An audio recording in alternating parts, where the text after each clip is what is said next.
All right, everybody, welcome to Head Kick Audio. I've got a very, very special guest for you, coming all the way from Alaska. He's not in Alaska anymore; he's here in Arizona. But I got Skylar Schlosser, who competes at RUF48, August 6th at the Celebrity Theater in downtown Phoenix, Arizona. Skylar, you're going to be taking on Ivey Nixon. The home crowd knows Ivey Nixon very well, and virtually you're coming from Alaska, so not a lot of people know about you. So I'd like to fucking change that, right? I want them to get to know Skylar. So what can you tell us about yourself, your fighting style, and what they should expect on August 6th? Let's see. I started wrestling when I was younger. I did karate, taekwondo. I like that. It's kind of rounded. I guess it's whatever the situation calls for, because when I started training when I was younger, it wasn't because it was literally to defend myself. So the way I was taught was prepare for all aspects of it. You know, like I got taught how to box by my stepdad when I was younger. He's a Golden Glove. He taught me how to box, and then I learned through wrestling, groundwork, and after that I did some jiu-jitsu for submissions. And so I would like to say I'm fairly well-rounded. But that's because when I trained, I had the mindset of I have to be able to fill in the blanks. Like, you always have a game plan, but there's those blanks, you know? I do. Not one for filling in the blanks for me. So about your fighting style, without giving too much away, right? Because we're still a little less than a week from the fight now. But what can fans expect when they see you in that cage? I like to strike. I definitely like to strike.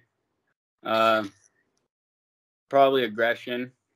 I feel like I'm gonna have to close the gap on him for sure in order to do anything. He's got reach. But he's a big guy. He's tall. He's very tall. He's like 6'1", 6'2", I think is what it said. All I know is I have to look like this when I'm talking to him. Ivey's a very tall guy. Now, your camp, again, under special circumstances, just coming to Arizona, not really able to get affiliated quite yet, but there are some things that you're looking at later on down the line. But right now, your hands are full with Ivey Nixon, August 6th. Talk to me about your preparations for this camp. I've been doing a lot of running, lot of like shadow sparring and stuff like that. A lot of muscle conditioning, impact conditioning for my legs and my hands. I'd be outside using trees as punching bags because because I couldn't get to where I was supposed to be training because my vehicle had broke down on the interstate. And so I was like, got to be innovative, got to stay in shape, got to keep going. So running in the heat, I was shadow sparring outside, and then afterwards I'd do trees, like punch trees and stuff, and then for muscle conditioning I was doing a bunch of like regular workouts, push-ups, sit-ups, and so on and so forth. But, okay, that's pretty much what I've been up to for training wise.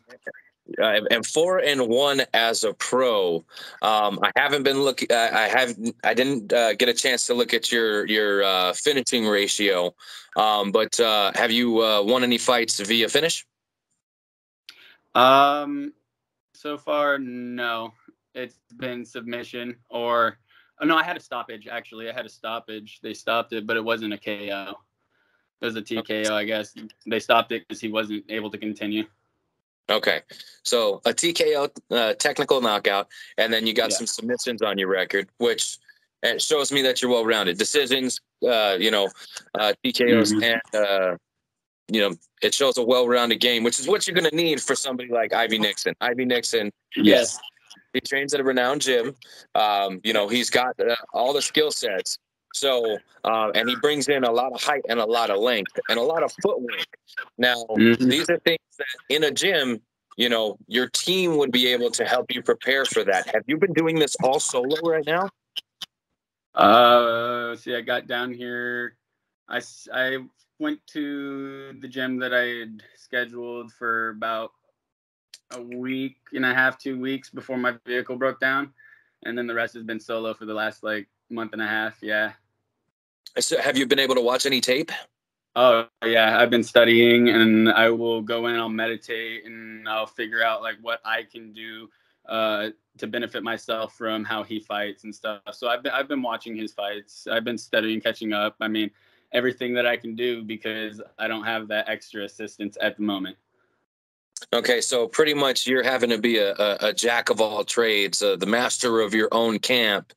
More or less, really having to go back into the roots of like my like how I learned and what I learned and what's going to be effective to help me in it.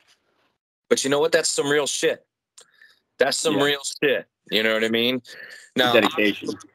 Everybody who signs a contract, they sign a contract going into the fight thinking they can win the fight. Okay, so that tells me that even with all the odds against you, you're saying I can beat this man in a cage fight. You know what I mean? Yes. It's so gangster. That is so fucking like legit, and ballsy and fucking like that's some big dick energy. You know, energy. When I was younger, my uncle, he told me, because he was like he's always trying to explain you got to be comfortable in uncomfortable situations. And the reason being is because if you get comfortable waiting to be ready for something, you'll never be ready for it because you haven't pushed yourself. You've fallen into comfortability. So it's when you push yourself out of that said comfort zone, like me moving down here from Alaska, that's when growth and opportunities actually happen. So I was told to not fear something that is potentially uncomfortable or something like that, because even in a situation that seems like, even in a fight, like you can get your ass stomped, but how much did you learn, like not only about your opponent but about certain techniques or about yourself even, you know? That's honestly what it's about for me. I started martial arts because I really loved it, and I started learning a lot about myself at a young age and what my values and stuff were. So yeah, I don't know. I feel confident. I definitely feel like I can win this. Like I'm going to give it my all. Well, and like I said, it's not that I don't think you're not going to win the fight. I just like the mentality. You know what I mean? The mentality, it's kind of like the way that when I was fighting, I literally just said I could do that. And so I'm gonna fucking give it a shot. You know what I mean? I wasn't the most prepared motherfucker out there, but I literally had that, you know, I can get in there with these guys and I can accomplish, you know, whatever I want. So I liked him. It didn't go my way. You know what I mean? You're 4-1 as a pro. I'm 0-2 as an amateur. You know what I mean? So different strokes for different folks, or however the fuck you want to say it. You're having a far more successful career than I ever did, but maybe that's because I'm supposed to be doing this, right? Now, what are some things, like, let's start with, what do you do outside of fighting? Like, do you have a job, or are you just a full-time fighter? I just gotten a security job. I'm actually waiting for my guard card to get in, my Arizona guard card. So I'm gonna be working security night shift and then training during the day and then sleeping like evening and then going out. So my schedule's gonna be all whack. But yeah, no, I just got my guard card in. Before that, I was just strictly training in Alaska. It was gyms or running, or I would even like go as far as like calling my buddies and being like, hey, meet me at the park with your gloves, and like bring like 6 of your friends, and we would all sit there and like box each other, and it was pretty fun. Well, that's pretty awesome. Okay, so security guard, not too far off. I know a lot of fighters that are in the security business, so it kind of seems like it's a you know what fighters like. You know what I mean? They like the excitement. You know what I mean? They like the adrenaline. So that probably tells me you're a little bit of an adrenaline junkie, right? So outside of work and outside of fighting, what are some things you like to do for fun, man?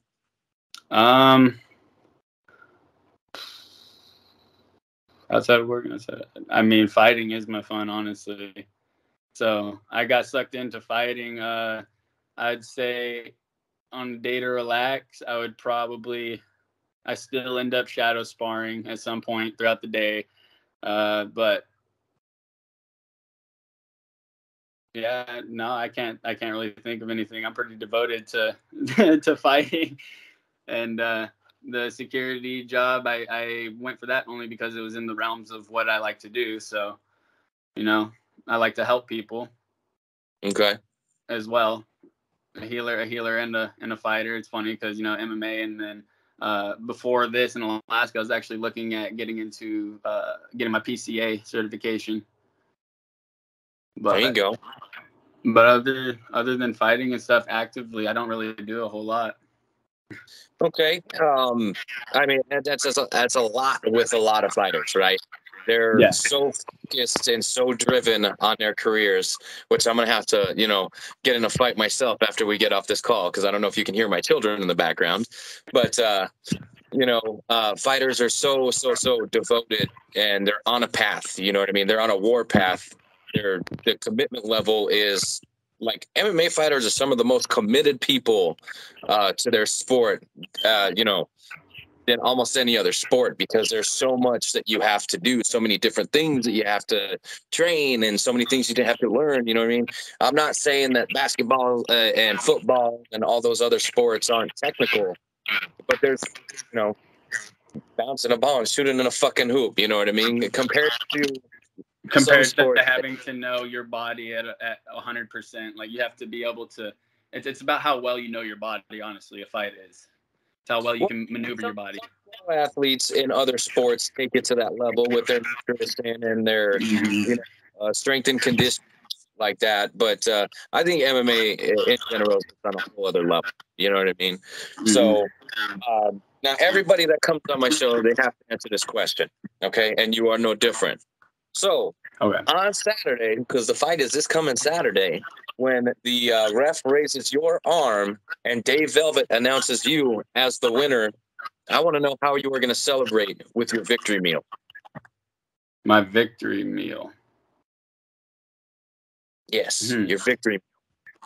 What do you have in fight?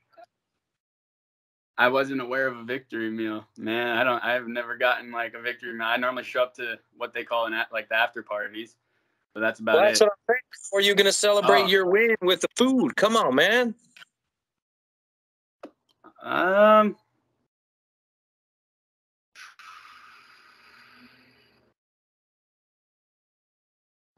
don't know yet, man. Honestly, maybe Buffalo Wild Wings. I like that. Okay. I like Buffalo Wild Wings. There you go. You can't go wrong. Are you a spicy guy or are you a flavor guy? I like both.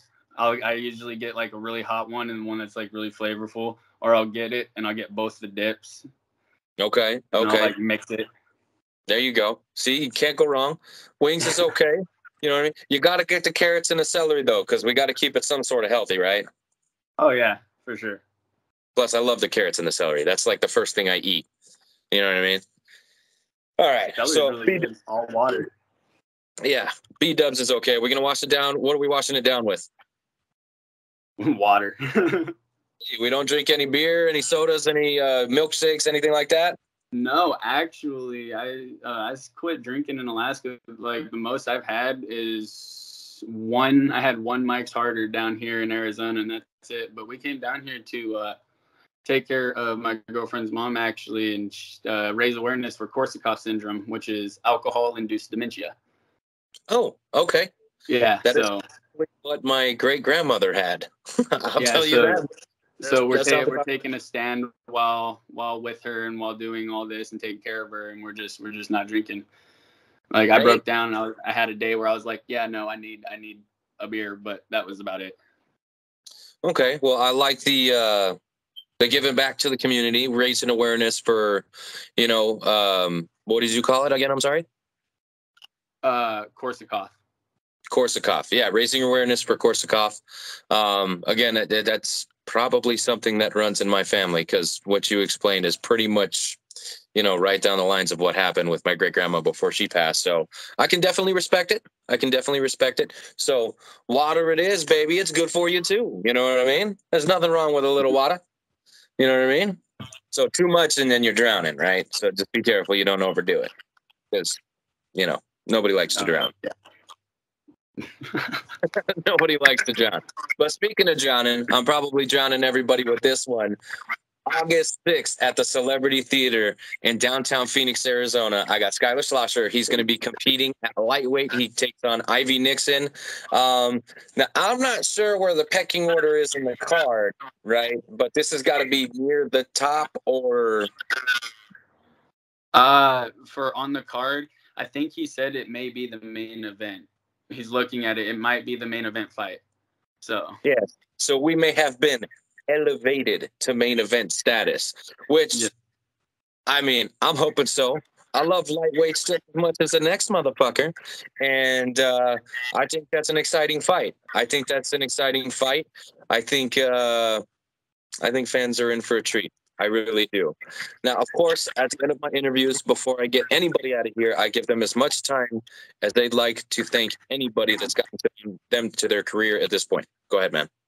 I want to thank Master McConnery and Master Steven at Primal Martial Arts in Wasilla, Alaska. They were awesome. I started with them doing traveling for Taekwondo in tournaments, and then I want to thank Crazy Kids Fight Club in Alaska. They just started up. They're one of the people I was training with as well.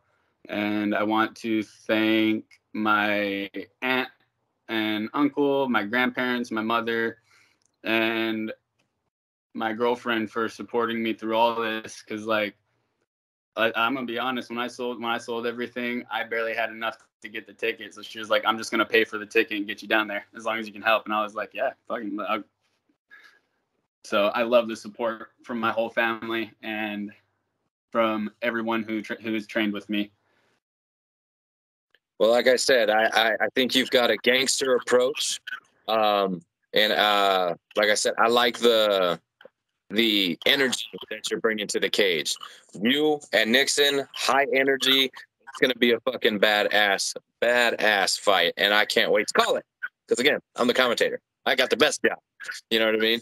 Nice. So, sitting cage side, it's going to be awesome. I cannot wait.